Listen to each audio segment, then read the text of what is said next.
श्री सिद्धकुंजिका स्तोत्रम शिव उवाच शृणु देवि प्रवक्ष्यामि कुंजिका स्तोत्रमुत्तमं येन मंत्र प्रभावेण चंडी जापः शुभो भवेत्।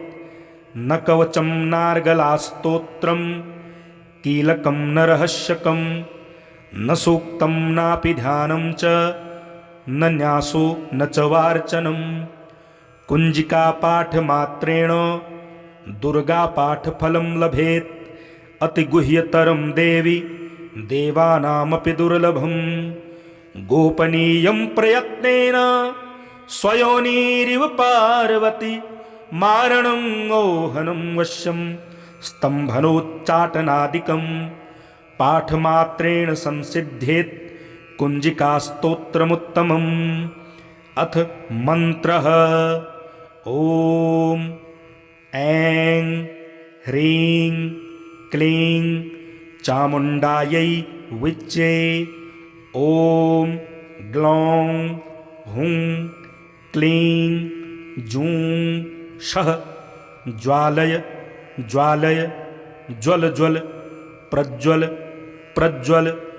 ऐं ह्रीं क्लीं चामुण्डायै विच्चे ज्वलहं शं लं शं फट् स्वाहा। नमस्ते रुद्ररूपिण्यै नमस्ते मधुमर्दिनी नमः कैटभहारिण्यै नमस्ते महिषार्दिनी नमस्ते शुम्भन्त्रे च निशुम्भासुरघातिनि। जागृतं हि महादेवी जपं सिद्धं कुरुस्व मे। ऐंकारी सृष्टिरूपायै ह्रींकारी प्रतिपालिका क्लींकारी कामरूपिण्यै बीजरूपे नमोऽस्तु ते। चामुण्डा चण्डघाती च यैकारी वरदायिनी विच्चे चाभयदा नित्यं नमस्ते मंत्ररूपिणी। धां धीं धूं धूर्जटे पत्नी वां वीं वूं वागधीश्वरी क्रां क्रीं क्रों कालिका देवी शां शीं शूं मे शुभं कुरु। हुं हुं हुंकार रूपिण्यै जं जं जं जंभनादिनी भ्रां भ्रीं भ्रूं भैरवी भद्रे भवान्यै ते नमो नमः। अं कं चं तं तं पं यं शं वीं दुं ऐं वीं हं शं। धिजाग्रं धिजाग्रं त्रोटय त्रोटय दीप्तं कुरु कुरु स्वाहा। पां पीं पूं पार्वती पूर्णा खां खीं खूं खेचरी तथा शां शीं सौं सप्तसती देव्या मंत्रसिद्धिं कुरुस्व मे। इदं तु कुंजिका स्तोत्रं मंत्र जागर्ति है तवे अभक्तेनैव दातव्यं गोपितं रक्ष पार्वती। यस्तु कुंजिकाया देवीहीनां सप्तशतीं पठेत् न तस्य जायते सिद्धि अरण्ये रोदनं यथा। श्री रुद्रयामले गौरी तंत्रे शिव पार्वती संवादे सिद्धकुंजिका स्तोत्रम्। श्री सिद्धकुंजिका स्तोत्रम शिव उवाच शृणु देवि प्रवक्ष्यामि कुंजिका स्तोत्रमुत्तमं येन मंत्र प्रभावेण चंडी जापः शुभो भवेत्। न कवचं नार्गला स्तोत्रम कीलकं न रहस्यकं न सूक्तं नापि ध्यानं च न न्यासो न च वार्चनं। कुंजिका पाठ मात्रेण दुर्गा पाठ फलं लभेत्। अतिगुह्यतरं देवी देवानामपि दुर्लभं। गोपनीयं प्रयत्नेन स्वयोनिरिव पार्वती मारणं ओहनं वश्यं स्तम्भनोच्चाटनादिकं पाठमात्रेण संसिद्ध्येत् कुञ्जिकास्तोत्रमुत्तमम्। अथ मन्त्रः। ॐ ऐं ह्रीं क्लीं चामुण्डायै विच्चे। ॐ ग्लौं हुं क्लीं जूं शः ज्वालय ज्वालय ज्वल ज्वल प्रज्वल प्रज्वल। ऐं ह्रीं क्लीं चामुण्डायै विच्चे ज्वलहं शं लं शं फट् स्वाहा। नमस्ते रुद्ररूपिण्यै नमस्ते मधुमर्दिनी नमः कैटभहारिण्यै नमस्ते महिषार्दिनी नमस्ते शुम्भन्त्रे च निशुम्भासुरघातिनि। जागृतं हि महादेवी जपं सिद्धं कुरुष्व मे।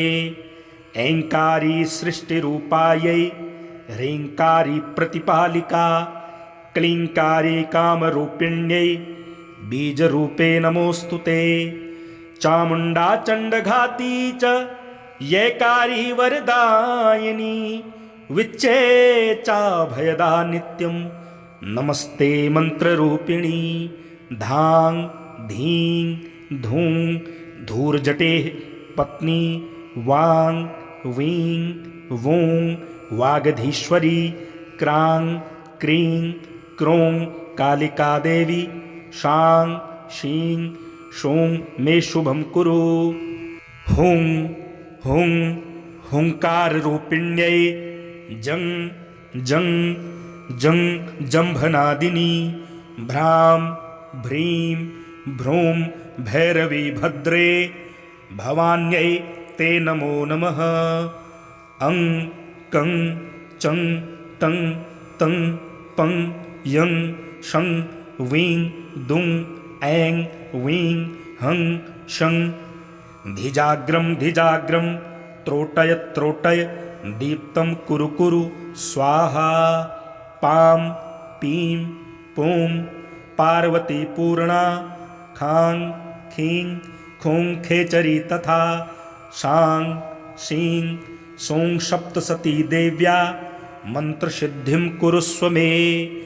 इदं तु कुञ्जिकास्तोत्रं मन्त्रजागर्ति हेतवे अभक्तेनैव दातव्यं गोपितं रक्ष पार्वती। यस्तु कुञ्जिकाया देवीहीनां सप्तशतीं पठेत् न तस्य जायते सिद्धि अरण्ये रोदनं यथा। श्री रुद्रयामले गौरी तंत्रे शिव पार्वती संवादे सिद्ध कुंजिका स्तोत्रम्।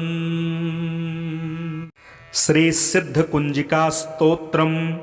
शिव उवाचः शृणु देवि प्रवक्ष्यामि कुंजिका स्तोत्रमुत्तमम्। येन मंत्रप्रभावेण चण्डी जापः शुभो भवेत्। न कवचं नार्गलास्तोत्रं कीलकं न रहस्यकं न सूक्तं नापि ध्यानं च न न्यासो न च वार्चनं। कुञ्जिकापाठमात्रेण दुर्गापाठफलं लभेत्। अतिगुह्यतरं देवि देवानामपि दुर्लभं। गोपनीयं प्रयत्नेन स्वयोनिरिव पार्वती मारणं ओहनं वश्यं स्तम्भनोच्चाटनादिकं पाठमात्रेण संसिद्ध्येत् कुञ्जिकास्तोत्रमुत्तमम्। अथ मन्त्रः। ॐ ऐं ह्रीं क्लीं चामुण्डायै विच्चे। ॐ ग्लौं हुं क्लीं जूं शः ज्वालय ज्वालय ज्वल ज्वल प्रज्वल प्रज्वल। ऐं ह्रीं क्लीं चामुण्डायै विच्चे ज्वलहं शं लं शं फट् स्वाहा। नमस्ते रुद्ररूपिण्यै नमस्ते मधुमर्दिनी नमः कैटभहारिण्यै नमस्ते महिषार्दिनी नमस्ते शुम्भन्त्रे च निशुम्भासुरघातिनि जागृतं हि महादेवी जपं सिद्धं कुरुष्व मे ऐङ्कारी सृष्टिरूपायै ह्रीङ्कारी प्रतिपालिका क्लीङ्कारी कामरूपिण्यै बीजरूपे नमोऽस्तु ते चामुण्डा चण्डघाती च यैकारी वरदायिनी विच्चे चाभयदा नित्यं नमस्ते मन्त्ररूपिणी धां धीं धूं धूर्जटेः पत्नी वां वीं वूं वागधीश्वरी क्रां क्रीं क्रों कालिका देवी शां शीं शों मे शुभं कुरु हुं हुं हुंकाररूपिण्यै जं जं जं जम्भनादिनी भ्रां भ्रीं भ्रूं भैरवी भद्रे भवान्यै ते नमो नमः अं कं चं तं तं पं यं शं वीं दुं ऐं वीं हं शं धिजाग्रं त्रोटय त्रोटय दीप्तं कुरु कुरु स्वाहा पां पीं पूं पार्वती पूर्णा खां खीं खूं खेचरी तथा शां शीं सौं सप्तसती देव्या मन्त्रसिद्धिं कुरुष्व मे इदं तु कुञ्जिकास्तोत्रं मन्त्रजागर्ति हेतवे अभक्तेनैव दातव्यं गोपितं रक्ष पार्वती यस्तु कुञ्जिकाया देवीहीनां सप्तशतीं पठेत् न तस्य जायते सिद्धि अरण्ये रोदनं यथा श्री रुद्रयामले गौरी तंत्रे शिव पार्वती संवादे सिद्धकुंजिका स्तोत्रम् श्री सिद्धकुंजिका स्तोत्रम् शिव उवाचः शृणु देवि प्रवक्ष्यामि कुंजिका स्तोत्रमुत्तमम् येन मन्त्रप्रभावेण चण्डी जापः शुभो भवेत् न कवचं नार्गलास्तोत्रं कीलकं न रहस्यकं न सूक्तं नापि ध्यानं च न न्यासो न च वार्चनं कुञ्जिकापाठमात्रेण दुर्गापाठफलं लभेत् अतिगुह्यतरं देवि देवानामपि दुर्लभं गोपनीयं प्रयत्नेन स्वयोनिरिव पार्वती मारणं ओहनं वश्यं स्तम्भनोच्चाटनादिकं पाठमात्रेण संसिद्ध्येत् कुञ्जिकास्तोत्रमुत्तमम् अथ मन्त्रः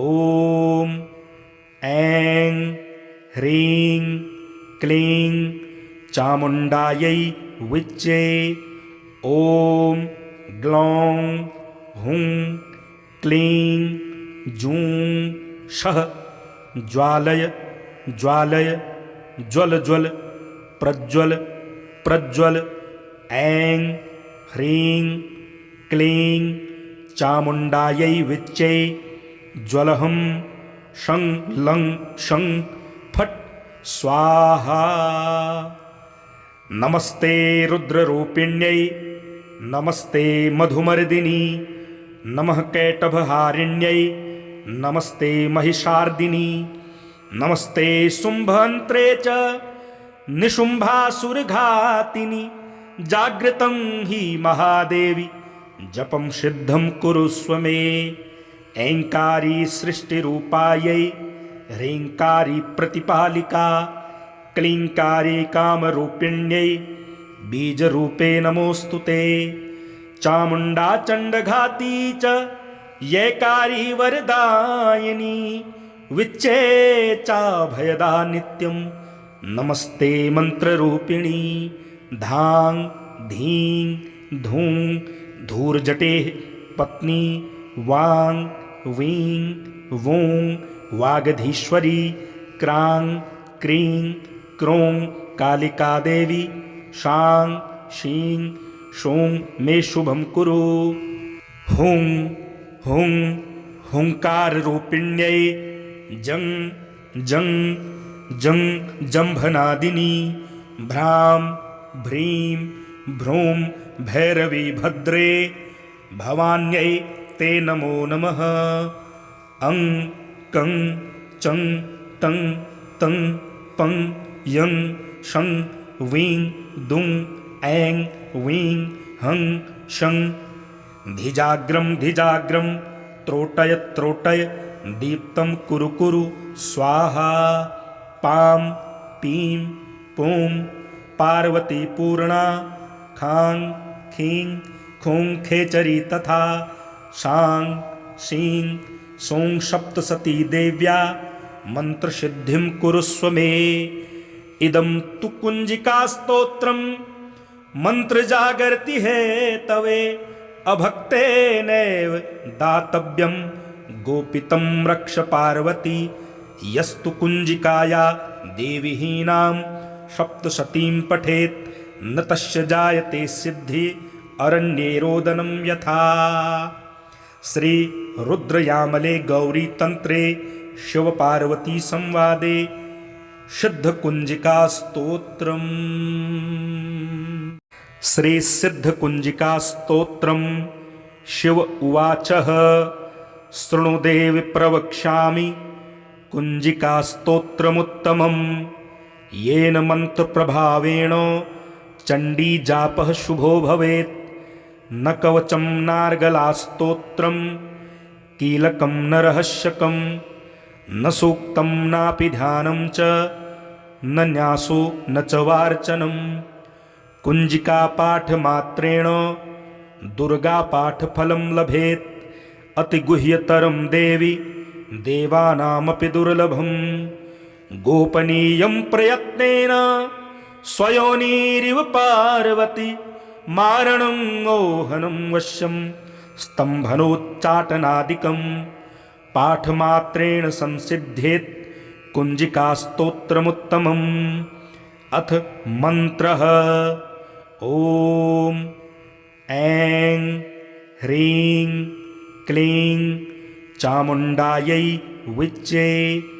ॐ ग्लौं हुं क्लीं जूं शः ज्वालय ज्वालय ज्वल ज्वल प्रज्वल प्रज्वल। ऐं ह्रीं क्लीं चामुण्डायै विच्चे ज्वलहं शं लं शं फट् स्वाहा। नमस्ते रुद्ररूपिण्यै नमस्ते मधुमर्दिनी नमः कैटभहारिण्यै नमस्ते महिषार्दिनी नमस्ते शुम्भन्त्रे च निशुम्भासुरघातिनि। जागृतं हि महादेवी जपं सिद्धं कुरुस्व मे। ऐङ्कारी सृष्टिरूपायै ह्रीङ्कारी प्रतिपालिका क्लीङ्कारी कामरूपिण्यै बीजरूपे नमोऽस्तु ते। चामुण्डा चण्डघाती च यैकारी वरदायिनी विच्चे चाभयदा नित्यं नमस्ते मंत्ररूपिणी। धां धीं धूं धूर्जटेः पत्नी वां वीं वूं वागधीश्वरी क्रां क्रीं क्रों कालिका देवी शां शीं शूं मे शुभं कुरु। हुं हुं हुंकार रूपिण्यै जं जं जं जंभनादिनी भ्रां भ्रीं भ्रूं भैरवी भद्रे भवान्यै ते नमो नमः। अं कं चं तं तं पं यं शं वीं दुं ऐं वीं हं शं धिजाग्रं धिजाग्रं त्रोटय त्रोटय दीप्तं कुरु कुरु स्वाहा। पां पीं पूं पार्वती पूर्णा खां खीं खूं खेचरी तथा शां शीं सौं सप्तसती देव्या मन्त्रसिद्धिं कुरुष्व मे। इदं तु कुञ्जिकास्तोत्रं मन्त्रजागर्ति हेतवे अभक्तेनैव दातव्यं गोपितं रक्ष पार्वती। यस्तु कुञ्जिकाया देवीहीनां सप्तशतीं पठेत् न तस्य जायते सिद्धि अरण्ये रोदनं यथा। श्री रुद्रयामले गौरी तंत्रे शिव पार्वती संवादे सिद्ध कुंजिका स्तोत्रम्। श्री सिद्ध कुंजिका स्तोत्रम्। शिव उवाचः शृणु देवि प्रवक्ष्यामि कुंजिका स्तोत्रमुत्तमम्। येन मंत्रप्रभावेण चण्डी जापः शुभो भवेत्। न कवचं नार्गलास्तोत्रं कीलकं न रहस्यकं न सूक्तं नापि ध्यानं च न न्यासो न च वार्चनं। कुंजिका पाठमात्रेण दुर्गा पाठफलं लभेत्। अतिगुह्यतरं देवी देवानामपि दुर्लभं। गोपनीयं प्रयत्नेन स्वयोनिरिव पार्वती। मारणं ओहनं वश्यं स्तम्भनोच्चाटनादिकं पाठमात्रेण संसिद्ध्येत् कुंजिकास्तोत्रमुत्तमम्। अथ मन्त्रः ॐ ऐं ह्रीं क्लीं चामुण्डायै विच्चे। ॐ ग्लौं हुं क्लीं जूं शः ज्वालय ज्वालय ज्वल ज्वल प्रज्वल प्रज्वल। ऐं ह्रीं क्लीं चामुण्डायै विच्चे ज्वलहं शं लं शं फट् स्वाहा। नमस्ते रुद्ररूपिण्यै नमस्ते मधुमर्दिनी नमः कैटभहारिण्यै नमस्ते महिषार्दिनी नमस्ते शुम्भन्त्रे च निशुम्भासुरघातिनि। जागृतं हि महादेवी जपं सिद्धं कुरुष्व मे। ऐङ्कारी सृष्टिरूपायै ह्रीङ्कारी प्रतिपालिका क्लीङ्कारी कामरूपिण्यै बीजरूपे नमोऽस्तु ते। चामुण्डा चण्डघाती च यैकारी वरदायिनी विच्चे चाभयदा नित्यं नमस्ते मन्त्ररूपिणी। धां धीं धूं धूर्जटेः पत्नी वां वीं वूं वागधीश्वरी क्रां क्रीं क्रों कालिका देवी। शां शीं शूं मे शुभं कुरु। हुं हुं हुंकाररूपिण्यै जं जं जं जम्भनादिनी। भ्रां भ्रीं भ्रूं भैरवी भद्रे भवान्यै ते नमो नमः। अं कं चं टं तं पं यं शं वीं दुं ऐं वीं हं शं। धिजाग्रं धिजाग्रं त्रोटय त्रोटय दीप्तं कुरु कुरु स्वाहा। पां पीं पूं पार्वती पूर्णा खां खीं खूं खेचरी तथा। शां शीं सौं सप्तसती देव्या मन्त्रसिद्धिं कुरुष्व मे। इदं तु कुञ्जिकास्तोत्रं मन्त्रजागर्ति हेतवे अभक्तेनैव दातव्यं गोपितं रक्ष पार्वती। यस्तु कुञ्जिकाया देवीहीनां सप्तशतीं पठेत् न तस्य जायते सिद्धि अरण्ये रोदनं यथा। श्री रुद्रयामले गौरी तंत्रे शिव पार्वती संवादे सिद्ध कुंजिका स्तोत्रम्। श्री सिद्ध कुंजिका स्तोत्रम्। शिव उवाचः शृणु देवि प्रवक्ष्यामि कुंजिका स्तोत्रमुत्तमम्। येन मन्त्रप्रभावेण चण्डीजापः शुभो भवेत्। न कवचं नार्गलास्तोत्रं कीलकं न रहस्यकं न सूक्तं नापि ध्यानं च न न्यासो न च वार्चनं। कुञ्जिकापाठमात्रेण दुर्गापाठफलं लभेत्। अतिगुह्यतरं देवि देवानामपि दुर्लभं।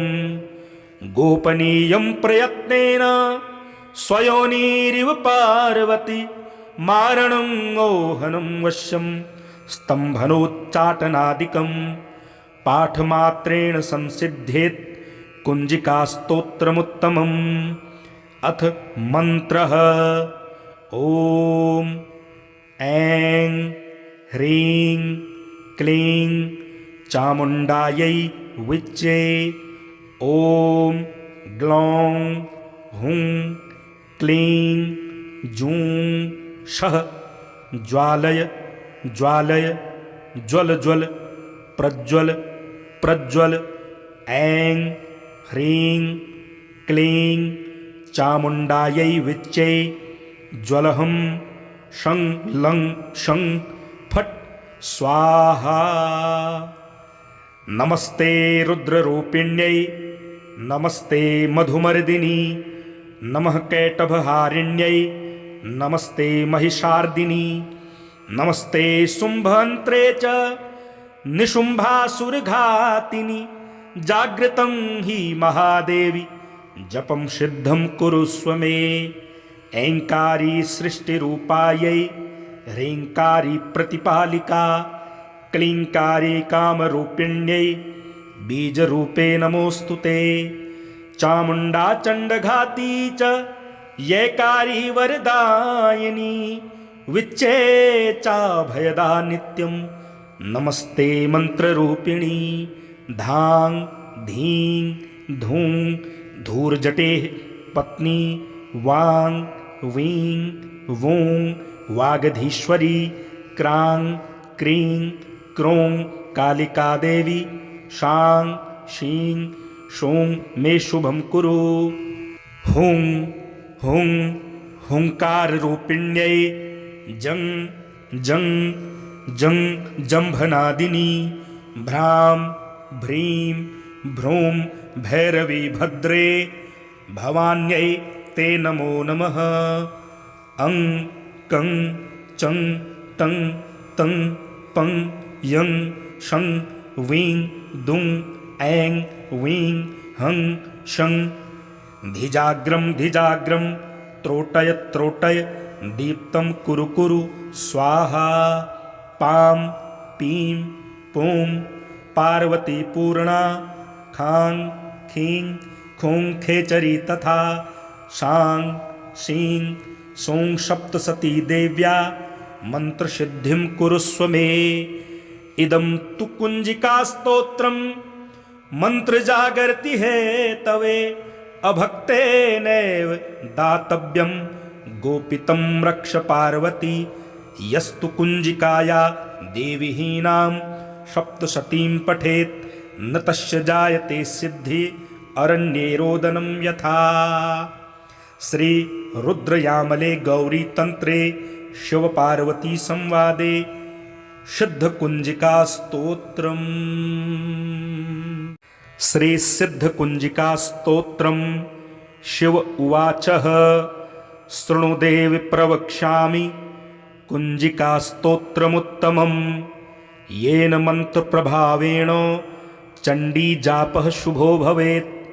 न कवचं नार्गलास्तोत्रं कीलकं न रहस्यकं न सूक्तं नापि ध्यानं च न न्यासो न च वार्चनं। कुञ्जिकापाठमात्रेण दुर्गापाठफलं लभेत्। अतिगुह्यतरं देवि देवानामपि दुर्लभं। गोपनीयं प्रयत्नेन स्वयोनिरिव पार्वती मारणं ओहनं वश्यं स्तम्भनोच्चाटनादिकं पाठमात्रेण संसिद्ध्येत् कुञ्जिकास्तोत्रमुत्तमम्। अथ मन्त्रः ॐ ऐं ह्रीं क्लीं चामुण्डायै विच्चे। ॐ ग्लौं हुं क्लीं जूं शः ज्वालय ज्वालय ज्वल ज्वल प्रज्वल प्रज्वल। ऐं ह्रीं क्लीं चामुण्डायै विच्चे ज्वलहं शं लं शं फट् स्वाहा। नमस्ते रुद्ररूपिण्यै नमस्ते मधुमर्दिनी नमः कैटभहारिण्यै नमस्ते महिषार्दिनी नमस्ते शुम्भन्त्रे च निशुम्भासुरघातिनि। जागृतं हि महादेवी जपं सिद्धं कुरुष्व मे। ऐङ्कारी सृष्टिरूपायै ह्रीङ्कारी प्रतिपालिका क्लीङ्कारी कामरूपिण्यै बीजरूपे नमोऽस्तु ते। चामुण्डा चण्डघाती च यैकारी वरदायिनी विच्चे चाभयदा नित्यं नमस्ते मन्त्ररूपिणी। धां धीं धूं धूर्जटेः पत्नी वां वीं वूं वागधीश्वरी क्रां क्रीं क्रों कालिका देवी शां शीं शूं मे शुभं कुरु। हुं हुं हुंकाररूपिण्यै जं जं जं जम्भनादिनी भ्रां भ्रीं भ्रूं भैरवी भद्रे भवान्यै ते नमो नमः। अं कं चं तं तं पं यं शं वीं दुं ऐं वीं हं शं। धिजाग्रं धिजाग्रं त्रोटय त्रोटय दीप्तं कुरु कुरु स्वाहा। पां पीं पूं पार्वती पूर्णा खां खीं खूं खेचरी तथा शां शीं सौं सप्तसती देव्या मन्त्रसिद्धिं कुरुष्व मे। इदं तु कुञ्जिकास्तोत्रं मन्त्रजागर्ति हेतवे अभक्तेनैव दातव्यं गोपितं रक्ष पार्वती। यस्तु कुञ्जिकाया देवीहीनां सप्तशतीं पठेत् न तस्य जायते सिद्धि अरण्ये रोदनं यथा। श्री रुद्रयामले गौरी तंत्रे शिव पार्वती संवादे सिद्ध कुंजिका स्तोत्रम्।